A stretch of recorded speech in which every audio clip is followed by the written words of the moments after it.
আসসালামু আলাইকুম। আজকের ভিডিওতে আমরা জানব ইসলামের 4 প্রধান ফেরেশতা ও তাদের দায়িত্ব সম্পর্কে, যেগুলো কোরআন ও হাদিসে বর্ণিত হয়েছে।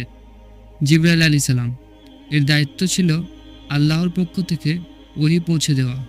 কোরআন ও সুন্নাহ আমাদের জানায় তিনি নবীদের কাছে আল্লাহর বাণী নিয়ে আসতেন। কোরআনে বলা হয়েছে, বলো পবিত্র আত্মা এটি আপনার রবের পক্ষ থেকে সত্যসহ অবতীর্ণ হয়েছে। মিকাইল আলাইহিস সালাম এর দায়িত্ব হলো রিজিক, বৃষ্টি ও জীবিকার ব্যবস্থা করা।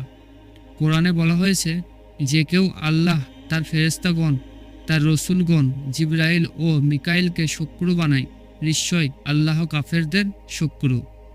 ইসরাফিল আলাইহিস সালাম এর দায়িত্ব হলো কিয়ামতের দিন সিংগায় ফু দেওয়া।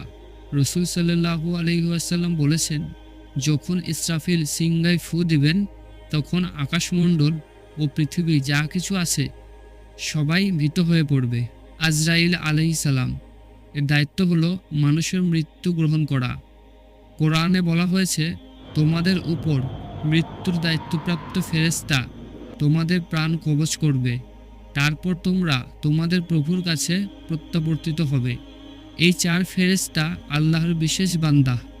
তারা আল্লাহর আদেশ ছাড়া কিছুই করে না।